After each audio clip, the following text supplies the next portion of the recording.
Yeah. Hi, everyone who's watching this video. My name is Ludan. I'm a 17-year-old guy who likes watching movies a lot. And this is a series that I'm calling Movie Time. In this series, I'm going to be reviewing movies, new, old, whatever, you know. But if I just feel like talking about a movie and I want to do it in like a quick 10-minute video, these are going to be those videos. So if you want to watch me like express my unorganized thoughts on movies, watch them. Maybe subscribe if you want, leave a like, or don't. It's up to you. Anyways, let's get into it. Guardians of the Galaxy Volume 3. Yeah. Okay, how do I describe this movie without spoiling it? Alright, so, still depressed over the loss of Gamora, who he was in love with, Peter Quill has to continue... Still depressed over the loss of Gamora, Peter Quill has to continue to lead the Guardians, and has to continue to defend the universe as best as he can.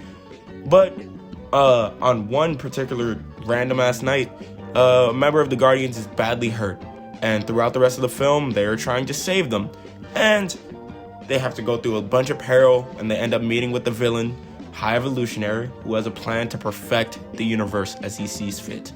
And by perfect, he may mean destroy. We don't really know. His villain motivation is pretty interesting.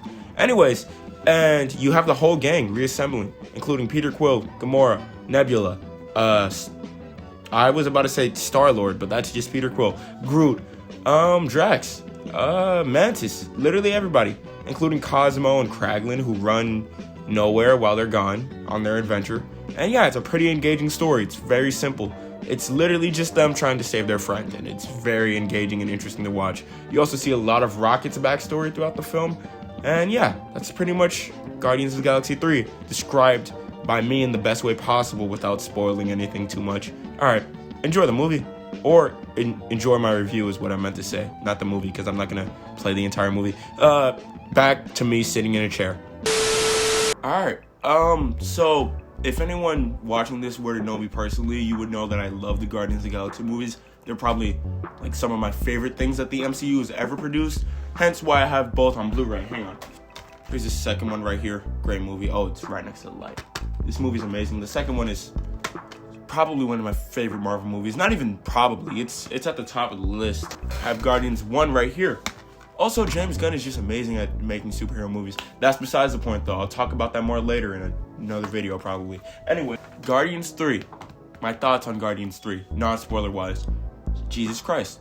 Well, I saw it twice, okay? First time I saw it at my job. I work at Cinemark.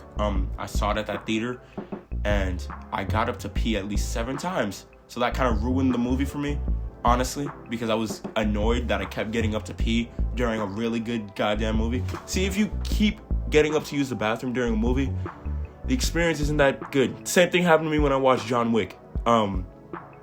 Just hold your pee, people. I mean, okay, that's a no-brainer. I don't know why I have to say that. But for me personally, my bladder was just very active that day. I don't know why it was. You did not need to know that, but now you do. Yeah.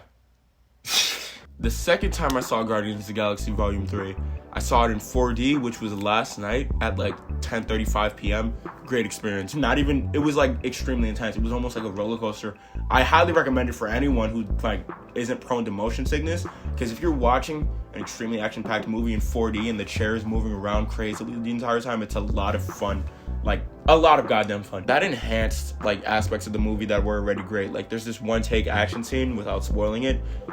Amazing.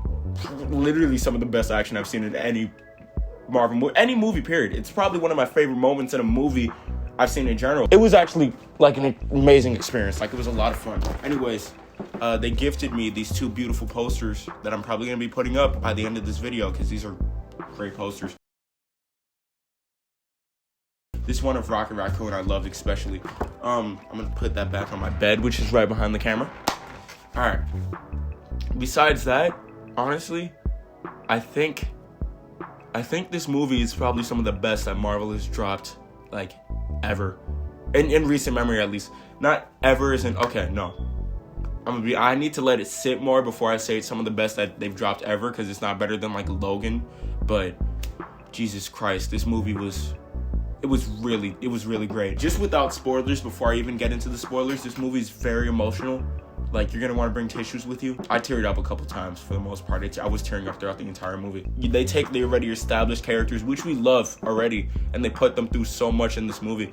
In the second one, which is my favorite out of the trilogy, I still hasn't been beat by the third one, but the third one, in my opinion, is definitely better than the first. That's just first impressions, because the first one is great, but honestly, I think it's just overshadowed by the greatness that came after the next two. Like, Guardians 2 is some of the best that the MCU has produced. Same with the third one. Yeah, no, I honestly just had like a really great experience with this film.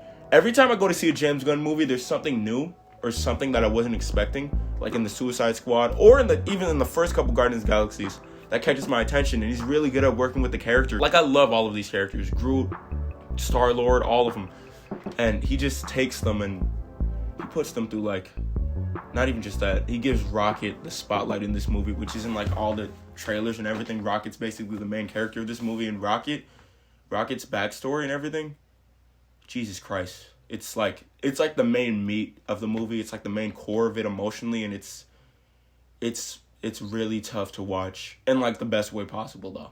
Now it's time to spoil the shit out of this movie. I'll let me and voiceover talk about spoiling. Actually, I've talked enough over here, non-spoilers. Yeah, it's a great movie though. If you haven't seen it already, go check it out. Okay, now it's spoiler time. Yeah.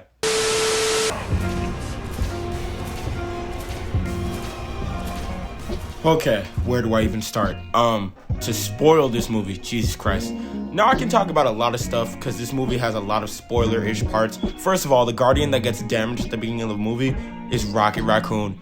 And it's pretty depressing because throughout most of the movie, he's like slowly dying. And the movie kind of makes you think that he's gonna die 100%, and you literally think he's gonna die. Same thing with a couple other Guardians. Like, there's a fake out death for Peter Quill too. As the movie continues, the situation becomes more dire. Rocket is like slowly dying. They need to find a way to save him before he's like dead for good. And while he's dying, they show flashbacks which reveal his backstory. Him as a young child with his friends and his little buddies, his Lila, who's kind of a love interest, but not really. In most other versions, she's a love interest. You have Lila, Teefs, and Floor, and Jesus Christ, that story is tear-jerking. It's not tear-jerking, it's heartbreaking. He develops a friendship with them, and there's this really great scene where it's him talking about how he's gonna go on adventures with all of them together. Floor. What about you, friend? Someday, I'm gonna make great machines that fly.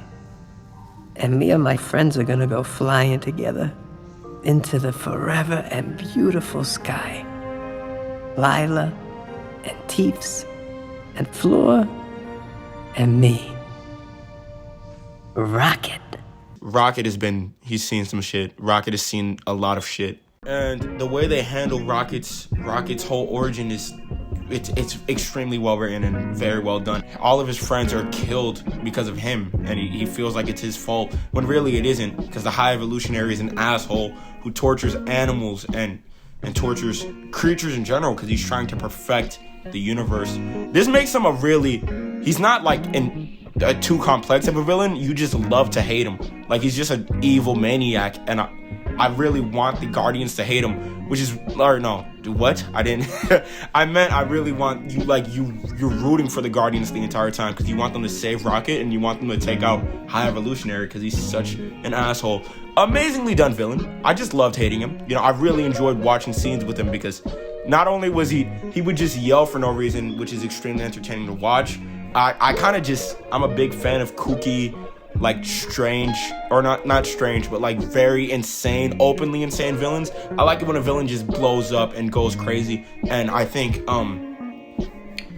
Chuck, I don't even know how to pronounce his name. He seems like a cool guy. I think he did a great job of portraying an insane villain, and I love that. I love that about the character of High Evolutionary. But yeah, besides the villains, let's get on to the rest of the characters, because Rocket and the villain are like the main core of the movie, but the rest of the Guardians, let's talk about them real quick. Throughout most of the film, it's just them as a family, you know, because they're already a formed unit at this point. That was the entire point of the last two films, was to get them to being close and being like a family, and they went through a lot in those last two films. In this one, they're really just trying to save one of their friends, and it's very compelling to watch them go through so much for a raccoon, which is like a few movies ago you wouldn't have thought that would be emotional. You would have thought it would have been like extremely crazy, but James Gunn just crafts this very emotionally charged story that I had a lot of fun watching. Not just that, seeing all the creatures they save and how heroic these characters have become, it's very satisfying, especially when considering the beginning and how selfish some of them were, including like Quill and like someone like Gamora. Speaking of Gamora, in this film, Gamora is very interesting, and I like how they didn't do like a fake out thing where she fell in love with Quill again, because Gamora forgot everything that happened, and it was tragic, and it affects Quill a lot, which is very engaging to watch. This movie just has a lot of very interesting character relationships. Gamora is definitely the peak of that, because her relationship with the rest of the Guardians is like completely unformed, because she doesn't know any of them like that, like she used to, or like her previous version of herself did. And that's very engaging to watch her engage with the Guardians, even though she has no clue what's going on the entire time. Besides that, Groot is swole now. He's big, he's buff. I love that for Groot. And yeah, literally every other character they all have their moment to shine. And that one take action scene that I mentioned earlier, without spoiling, holy shit, that scene showcases these characters' abilities in such an interesting way, and it's so much.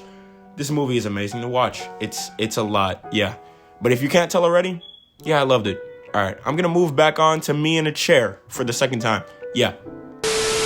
All right, so if you guys couldn't tell already, I really love this film, and I really love what they did with the characters. I think they concluded everything in like a great way. Like, it wraps everything on top of each other.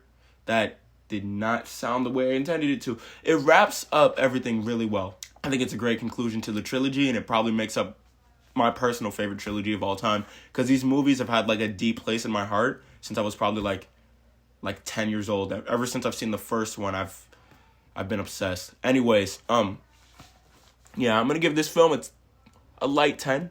Not a light, a strong ass 10. I love this goddamn movie. I'm probably gonna rewatch it a lot.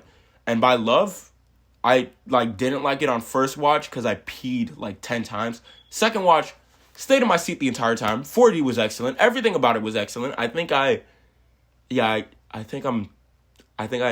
actually adore this, like I do with a lot of movies. I adore a lot of movies, but this especially it was great. So yeah. Transition. What'd you think of this movie? Did you like it? Did you hate it? Did you love it like me? Whatever you thought of it, leave a comment down below and let me know. I'll probably read it. I might not. We'll see. I might love it. I might love your comment. I might not. Again, we'll see. But I feel like reading some comments. So, leave your opinion in the comments down below. I hope you enjoyed the movie as much as me. If you didn't, that's cool too. Yeah. Keep watching movies, people, I guess. And yes, I copied Anthony Fantano on that transition bit. Yeah, but keep watching your movies. Stay healthy. Eat your cereal, I guess. That was a really bad tagline. I'll come up with something else. Yeah, Guardians 3. Great movie. Bye. Bye. What? Bye.